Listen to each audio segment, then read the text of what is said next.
السلام علیکم دوستو، میرا نام سلیم ہارون ہے اور میرے آج کے افسانے کا عنوان ہے ورکنگ ڈے۔ تحصیل میونسپل آفیسر نے رات 2 بجے ہی سینیٹیشن برانچ کے ورکروں کو طلب کر لیا تھا۔ دفتر کے احاطے میں ہر طرف پیلی جیکٹیں نظر آ رہی تھیں۔ ہنگامی طور پر طلب کیے جانے کا مقصد جشن آزادی کے موقع پر صفائی کے ساتھ ساتھ چند اور انتظامات کرنا بھی تھا، یعنی water supply, light branch, fire brigade اور نقشہ برانچ کے ملازمین کے چھٹی پر ہونے کی وجہ سے سینیٹیشن برانچ کو ہنگامی حالات میں ان کی جگہ بھی ڈیوٹی کرنا تھی۔ اس عمل میں اہم کامیابی شہر کے مین بازار میں لگنے والی آگ کو بجھا دینا تھی۔ یہ منیاری کی ایک دکان تھی جس میں شارٹ سرکٹ کے باعث آگ بھڑک اٹھی تھی۔ بچت یوں ہو گئی کہ خاکروبوں کی ایک ٹولی اس بازار میں موجود تھی۔ آگ کا شور اٹھتے ہی خاکروبوں نے اس پر حملہ بول دیا تھا۔ آگ بجھانے کے محسوس لوازمات تو وہاں تھے نہیں، البتہ جھاڑوؤں کے پٹاخ پٹاخ وار اور کھپچیوں کی مدد سے دور رہ کر سامان کی الٹ پلٹ اور پانی کی 2-4 بالٹیوں کے الٹاؤ سے آگ قابو میں آ گئی تھی۔ تمام انسپکٹر چھٹی پر تھے، اس لیے جمع داروں کی ایک ٹولی ان انسپکٹروں کی جگہ کام کرتے نظر آئی۔ عباس مسیح، جو کہ سینئر جمع دار تھا، اپنے موٹر سائیکل پہ سوار کچہری چوک، مین بازار اور آفیسرز کالونی کے چکر لگانے میں مصروف تھا۔ سینئر جمع دار ہونے کے باوجود وہ جانتا تھا کہ سینیٹری انسپکٹر کی پشت پناہی کے بغیر کسی خاکروب کو آدھی یا پوری چھٹی دے کر بدلے میں پیسے بٹورنا خطرناک ثابت ہو سکتا ہے۔ ویسے بھی آج کے دن خاکروبوں کو چھٹی کرنے کی اجازت نہیں تھی۔ رہی ریڑھی والوں اور چھوٹے دکانداروں سے رشوت لینے کی بات، تو وہ سینیٹری انسپکٹروں کے ہی اختیار میں ہوتا ہے۔ وہ تفصیل سے ان باتوں پر غور کر رہا تھا، حالانکہ وہ اپنے بہت سے افسروں کا سہولت کار بھی تھا۔ محکمے کے کئی افسر اس سے دیسی اور ولایتی شراب خریدتے تھے اور ان کی جان پہچان صرف اپنے محکمے کے لوگوں تک محدود نہیں تھی۔ وہ کافی کام کا بندہ تھا اور کسی حد تک نڈر بھی۔ خیر، محکمے سے باہر رہ کر یہ سب کر پانا آسان نہیں تھا۔ ان افسروں اور ان کے امیر دوستوں کی وجہ سے ہی وہ اپنا پرمٹ بنوا پایا تھا، تاکہ شراب بیچ کر اپنے گھر کی فضا میں کڑوے دھوئیں کے بجائے تازہ کھانے کی خوشبو بھر سکے۔ اتنا ہوشیار چالاک ہونے اور اپنے کام نکلوا کر تھوڑا سا خود غرض لگنے کے باوجود اس میں کچھ اچھی خوبیاں بھی تھیں۔ اسے 25-30 سال پہلے والا شہر یاد تھا، جب اتنا گند کباڑ نہیں ہوا کرتا تھا۔ ویسٹ مینجمنٹ ٹیم بھی بہت بڑی ٹیم نہیں تھی۔ اس کی مرحوم ماں اور باپ اسی ٹیم کا حصہ تھے۔ ان وقتوں میں گھر میں جو بھی خوشحالی تھی، اسی محنت کا نتیجہ تھی، مگر آج کے حساب سے اسے اپنے حالات بہت بدلے سے لگے۔ اس کے نزدیک سائیڈ بزنس لازم و ملزوم تھا۔ وہ سوچتا کہ خاکروب چاہیں تو اپنے حالات بدل سکتے ہیں۔ اب وہ ہر کسی کو شراب بیچنے اور ٹی سی کرنے کا مشورہ تو نہیں دے سکتا تھا۔ ایک اچھا کام اس نے بشیرے جھاڑو والے کے ساتھ کیا۔ وہ یہ تھا کہ اس نے بشیرے کو اس کے گاؤں میں سبزی فروٹ کی دکان کھولنے کا مشورہ دیا تھا۔ بشیرہ سبزی منڈی کا تمام سستا مال شام کو گھر لے جاتا اور اس کی بیوی اگلے دن وہ سبزیاں اور فروٹ اپنے گھر کے باہر رکھ کر سستے میں بیچ دیتی۔ ایسے میں تھوڑی بچت بھی نکل آتی اور کھانے کو سبزی اور پھل بھی۔ وہ ہر خاکروب کو کوئی نہ کوئی اچھا مشورہ ضرور دیتا، کوئی مان لیتا، کوئی ہنسی میں اڑا دیتا۔ خیر، اب کے معاملہ خاکروبوں کی حالت بدلنے کے ساتھ ساتھ شہر کی قسمت بدلنے کا تھا۔ ادھر ادھر آنے جانے کے دوران وہ سڑکوں اور بازاروں کی صفائی کرنے والے خاکروبوں کی حوصلہ افزائی کر رہا تھا۔ ٹی ایم او اور سی او گو کے چھٹی منانے کے لیے گھروں میں تھے، مگر گاہے بگاہے موبائل فون پر عباس مسیح کو ہدایات دے رہے تھے، جنہیں یاد رکھنا اس کے بس کی بات نہیں تھی۔ وہ وہی کر پا رہا تھا جو اسے درست لگ رہا تھا۔ شہر بھر میں یوں گھومتے ہوئے اور خاک روبوں اور جمع داروں کو احکامات جاری کرتے ہوئے اسے محسوس ہوا کہ پورا شہر اس کی زیر کمان دے دیا گیا ہے۔ عباس کے دل میں اس دن کے لیے بے پناہ عقیدت بھی جنم لے رہی تھی کہ اسے اپنے محکمے کا بے تاج بادشاہ بنا دیا گیا تھا۔ شہر میں چہل پہل شروع ہونے سے بیشتر ہی تقریباً تمام بازاروں اور جگہوں کو صاف ستھرا کر دیا گیا تھا۔ حیرانی کی بات یہ تھی کہ جن گٹروں کے منہ مہینوں سے کھلے تھے وہ دن کی روشنی پھیلنے سے پہلے ہی بند کر دیے گئے تھے۔ یہ کام پیلے رنگ کی جیکٹوں میں ملبوس سینیٹیشن برانچ کے ورکروں نے اپنے اعلیٰ افسروں کی غیر موجودگی میں ٹی ایم اے کے دفتر کے احاطے میں سالوں سے بیکار پڑے ڈھکنوں کو اپنی مرضی سے استعمال میں لا کر کیا تھا۔ ان لوگوں نے کوڑے کے ان بڑے بڑے ڈھیروں کو بھی ہٹا دیا تھا جو مہینے بھر سے تعفن پھیلا رہے تھے۔ یہ کارنامہ انہوں نے تجاوزات ہٹانے والی گاڑیوں اور لائٹ برانچ کی گاڑیوں کو چپکے سے استعمال میں لا کر انجام دیا تھا اور پھر انہیں وہیں پر کھڑا کر دیا تھا۔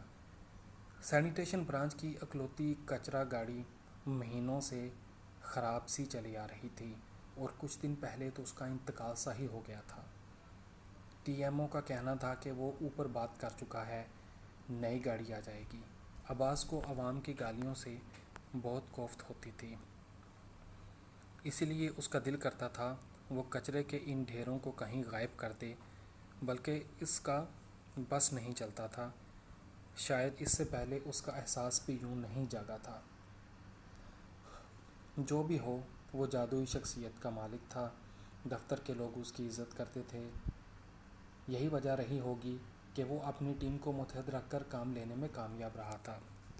ٹیم بھی ایک جسم ایک جان ہو کر پہلے سے کہیں زیادہ کام کر رہی تھی۔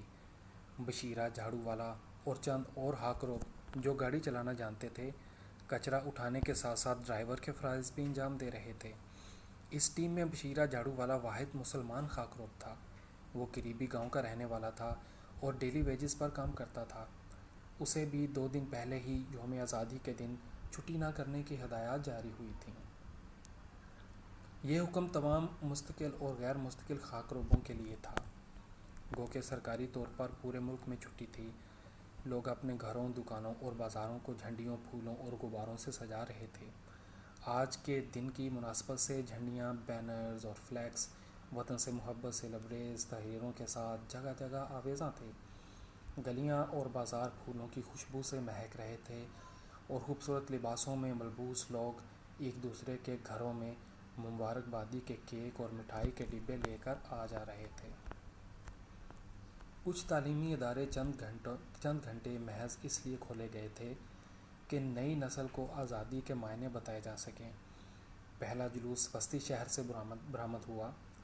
اہل جلوس ٹی ایم اے چوک کے قریب سے گزرے تو جھاڑوؤں، کھپچیوں اور ہاتھ والی ریڑھیوں سمیت پیلے رنگ کی جیکٹیں تاریک گلیوں اور تنگ بازاروں میں غائب ہو گئیں۔ یہ سلسلہ سارا دن یوں ہی چلتا رہا۔ بڑے جلوسوں کی آمد کے ساتھ ہی پیلی جیکٹوں والے خاکروب وہاں سے غائب ہو جاتے اور جلوس گزر چکنے کے بعد ہر سو بکھری بے ترتیبی کو دائرۂ ترتیب میں لانے کے لیے پھر وہاں آ جاتے۔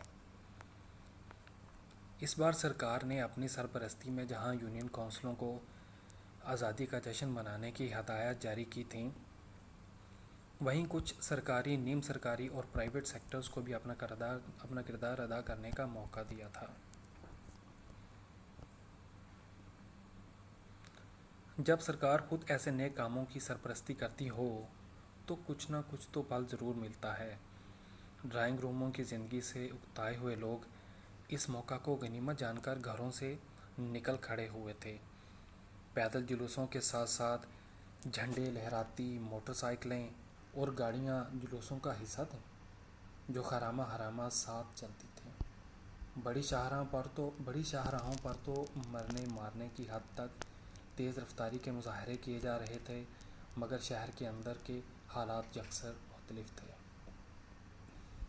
آزادی کی خوشی کو دوبالا کرنے کے لیے پکے ڈھیروں چاول اور مٹھائی کے ڈھیلے ہر سو بانٹے جا رہے تھے اور اس کے ساتھ ساتھ گھروں میں پکنے والے مختلف پھلوں کے کھانے کی اشتہا انگیز خوشبو نے بھی سارے میں دعوت کا سما باندھ رکھا تھا، مگر شہری انتظامیہ کے خاک روب آج وہ روٹی اور لون لے کر بھی نہیں آئے تھے جو وہ روزانہ پونوں میں باندھ کر لاتے تھے۔ اس کی وجہ رات 2 بجے ان کا دفتر آ جانا تھی۔ عباس مسیح کی بیوی 3 بار فون کر کے بچوں کے لیے جھنڈیوں اور مٹھائی کا مطالبہ کر چکی تھی، اور وہ مسلسل یہی کہہ رہا تھا کہ وہ مسلسل یہی کہہ کر وقت کو دھکا لگا رہا تھا کہ ابھی دے جاتا ہوں یا کسی کے ہاتھ بھجوا دیتا ہوں۔ تحصیل میونسپل آفیسر اور چیف آفیسر ایک دن پہلے ہی ہدایت دیکھ کر رخصت ہو لیے تھے۔ نقشہ branch, light branch, water supply اور فائر بریگیڈ کے تمام ملازمین بھی وطن کی محبت میں سرشار اپنے گھروں کو رخصت ہوئے تھے، جنہیں صرف آزادی کے دن کو منانے کے لیے آنا تھا، مگر پیلی جیکٹوں والے اپنی الگ پہچان رکھنے کا خمیازہ بھگت رہے تھے۔ سو کام میں جتے ہوئے تھے۔ عباس مسیح کی بیوی کا پھر فون آ گیا تھا، مگر اس بار اس نے صرف اتنا ہی کہا تھا کہ آ کر کھانا ہی کھا جاؤ۔ عباس کا جواب تھا، اب کام ختم کر کے ہی کھانا کھاؤں گا۔ اس کے جذبے سے لگ رہا تھا آج اس کے پاس کوئی روایتی فوج ہوتی تو شہر کیا وہ ملک ہی فتح کر لیتا۔ شہر کو شیشے کی طرح چمکانے کی دھن میں آج اس نے کوئی دوسرا دھندا بھی نہیں کیا تھا۔ سب خاک روبوں کے کپڑے اور چہرے خاک سے اٹے ہوئے تھے اور بھوک سے ان کا برا حال تھا۔ شاید عباس کی فوج اب واپس پلٹ جانا چاہتی تھی۔ وہ مزید فتوحات سے خائف نظر آنے لگے تھے۔ انہوں نے بشیر جھاڑو والے کو یونین لیڈر بنا کر کھانے کا بندوبست کرنے کا پورا پروگرام بنا لیا، مگر وہ اس وقت کچھ بھی نہ بول پائے جب عباس مشرقی بستی کے خاک روبوں اور جمع داروں کے ہمراہ ایک نئے حکم کی تعمیل کے لیے دوڑا چلا آیا۔ لگ رہا تھا تمام دن وہ بہت پراعتماد لگ رہا تھا، مگر اس نئے حکم نے اسے تھوڑا پریشان کر دیا تھا۔ وہ اپنی ٹیم کو متحد اور بہتر حالت میں رکھنا چاہتا تھا۔ مشرقی بستی کے ساتھیوں کے ساتھ ملنے سے پورے شہر کی ویسٹ مینجمنٹ ٹیم ایک جگہ اکٹھا ہو گئی تھی۔ یہ دن کا پچھلا پہر تھا۔ گٹر کھولنے والی کھپچیاں، جھاڑو، ریڑیاں اور پیلی جیکٹیں بلدیہ کے دفتر میں جمع کر لی گئی تھیں اور تمام ورکروں کو چاند تارے والی سبز و سفید رنگ کی ٹوپیاں پہنا دی گئی تھیں۔ کچھ لوگوں کو جشن آزادی کے بینرز اور وطن کے جھنڈے پکڑا دیے گئے تھے۔ اب کی بار عباس اس فوج کا لیڈر نہیں تھا، بلکہ ٹی ایم او اور سی او لیڈ کر رہے تھے۔ انہیں آفیسرز کالونی کی طرف لے جایا گیا، جہاں مختلف شعبوں کے افسر اپنے خاندانوں سمیت ہلالی پرچم لیے ان کے منتظر تھے۔ یہی نہیں، اندرون شہر کی اشرافیہ میں سے بھی کچھ لوگ جلوس کا حصہ بنے نظر آئے۔ ان کے ساتھ درجن بھر برف سفید ایسے بچے بھی آئے تھے جن کی نرمی اور نازکی فارمی چیزوں جیسی تھی۔ ایسے صاف ستھرے اور معطر وجود خاک روبوں کی ہوش اڑانے کے لیے کافی تھے، جبکہ ان کے اپنے چہرے زندگی بھر کی تھکن سے لتھڑے ایسی بھول بھلیاں معلوم پڑتے تھے جہاں بکھراؤ ہو، جہاں سدھار اور بقائے باہمی کی خواہش دیوانے کے خواب کی مانند ہوں۔ وہ نظریں چرا چرا کر کبھی ایک دوسرے کو اور کبھی امیر لوگوں کے نہال چہروں کو دیکھتے تھے۔ عباس مسیح اور بشیرہ جھاڑو والا ہارے ہوئے جرنیلوں کی طرح سر جھکائے بس ہجوم کا حصہ بنے نظر آئے۔ خیر، جلوس بڑی شان و شوکت کے ساتھ روانہ ہوا۔ انہیں کچہری چوک اور مین بازار سے ہوتے ہوئے بلدیہ کے دفتر تک جانا تھا۔ راستے میں کئی مقامات پر گل پاشی کی گئی، پھول برسے ہی تھے کہ بہتوں کے قدم ڈگمگانے لگے۔ یہ منظر ڈری ہوئی فوج پر اچانک آگ کے گولے برسنے جیسا تھا۔ وہ انہیں گلیوں بازاروں سے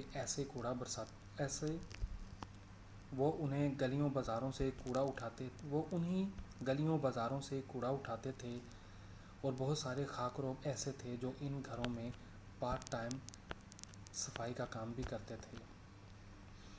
عباس مسیح معاملے کی نزاکت کو سمجھنے لگا تھا، سو اس کے اندر کا جرنیل پھر سے جاگنے لگا۔ اس نے بشیر جھاڑو والے کو آنکھ کے اشارے سے معاملہ سمجھایا اور پھر دونوں مرد مجاہد چیخ چیخ کر اپنی ٹیم کو شان سے چلنے کا طریقہ بتانے لگے، جس کا خاک روبوں پر کوئی خاص اثر نہ ہوا۔ ان کے جسے حیرانی کے ایک ایسے خلا میں ڈول رہے تھے جس کی کوئی انتہا نہ ہو۔ صدر مارکیٹ پہنچے تو مارکیٹ کمیٹی والوں نے جلوس کے اہم شرکاء کو پھولوں کے ہار پہنائے اور روح افزا کا شربت پیش کیا۔ کچھ خاک روبوں نے ہجوم میں آگے بڑھ کر شربت پی لیا اور بہت سوں نے حیرت اور احساس کمتری کی دھول پھونکنے میں عافیت جانی۔ یہاں سے چند اور گاڑیاں بھی شامل ہو گئی تھیں۔ ان میں 2-3 گاڑیاں محکمہ پولیس اور چند گاڑیاں حکومتی پارٹی کے سیاستدانوں کی تھیں۔ یہی نہیں، کچہری چوک پہنچنے پر بار کونسل کے کچھ وکلاء بھی جلوس میں آج شامل ہوئے۔ حکومتی پارٹی کے اراکین نے جلوس کی باغ ڈور اپنے ہاتھ میں لے لی تھی۔ وہ پورے زور سے اس عظیم الشان ریلی کو شہر کی گلیوں سے گزارنے لگے۔ سبز ہلالی پرچموں کے ساتھ حکومتی پارٹی کے جھنڈے بھی لہرانے لگے۔ خاک روبوں کو لاؤڈ سپیکر پہ گونجنے والے نعروں کی سمجھ آنے لگی تھی، سو ان میں سے کئی پیادے نشے کی سی حالت میں نعرے لگانے لگے۔ گزشتہ رات سے کام کرتے چلے آئے یہ لوگ تھکے ہوئے ضرور تھے، مگر ایک نئی سرگرمی کا حصہ بننے کے بعد وقتی طور پر اپنی تھکاوٹ بھول گئے تھے۔ وہ اپنے افسروں کی گاڑیوں کے پیچھے پیچھے چلے جا رہے تھے۔ کسی چوک یا محلے میں سے گزرتے ہوئے ان پر پھول برسائے جاتے تو وہ چور نظروں سے بالکونیوں کی طرف دیکھتے کہ کہیں پہچانے نہ جائیں۔ کوئی شناسا چہرہ نظر آنے پر یکلہت ان کے پیروں میں پھرتی بھر جاتی، جبکہ عباس مسیح راستے میں نظر آنے والے واقف کاروں کو ہاتھ ہلا ہلا کر سلام کرتا تھا۔ اس نے اتنی لمبی چوڑی سلام دعا اس لیے نہیں بنائی تھی کہ ہجوم میں گھر جانے والے بیل کی طرح بدک جائے۔ زندہ رہنے اور اپنے خاندان کو پالنے کے لیے اس نے اپنے اوپر ایک خول چڑھا لیا تھا اور اس خول کے اندر اور باہر دیکھنے کا ہنر بھی سیکھ لیا تھا۔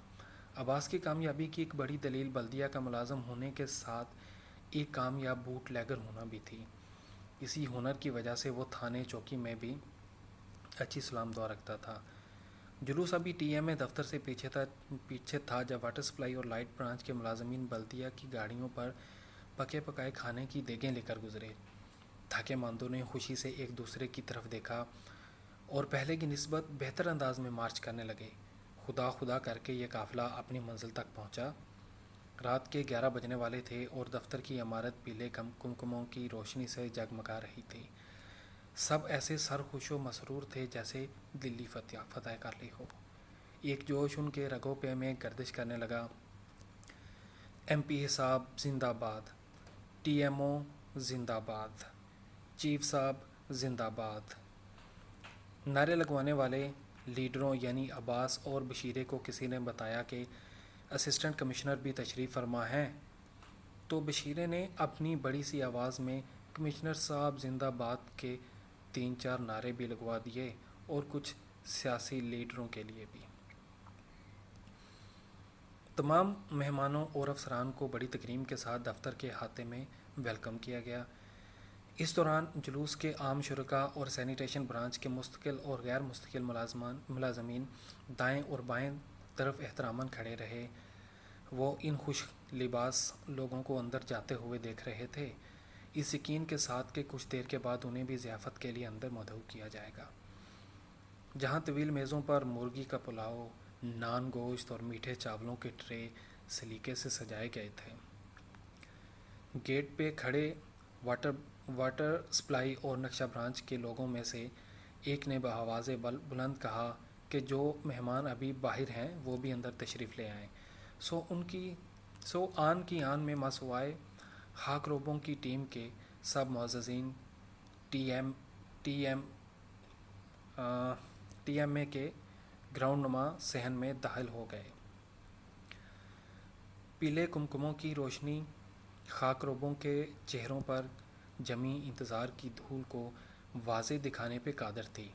وہاں کھڑے ملازمین نے عباس مسیح، جمعدار اور بشیرے جھاڑو والے کو اندر داخل کر کے باقی تمام خاک روبوں کو ایک طرف بٹھا دیا اور بتایا کہ وہ لوگ دعوت ختم ہونے تک انتظار کریں۔ واٹر سپلائی برانچ کے ملازم جس نے یہ الفاظ ادا کیے تھے اس نے اپنی سیاہ و سفید داڑھی پہ ہاتھ پھیرا اور سبحان تیری قدرت کہتے ہوئے خود بھی خاک روبوں کے جتھے کے ساتھ مل کر بیٹھ گیا۔ لمحے بھر کے وقفے کے بعد فائر بریگیڈ برانچ کا ایک ملازم باہر آیا اور انہیں تسلی دیتے ہوئے کہا، کیا کریں، افسروں کا حکم بھی نہیں ٹال سکتے، مگر دوستو فکر مت کرو، بچا ہوا سارا کھانا آپ لوگوں کو ہی دیا جائے گا، جسے گھر لے جا کر آپ اپنے بیوی بچوں کے ساتھ مل کر کھا سکتے ہیں۔ یہ کہہ کر فائر بریگیڈ کا ملازم بھی خاک روبوں کی ٹیم کا حصہ بن گیا۔ جو جونیئر ملازمین اپنے کولیگز کے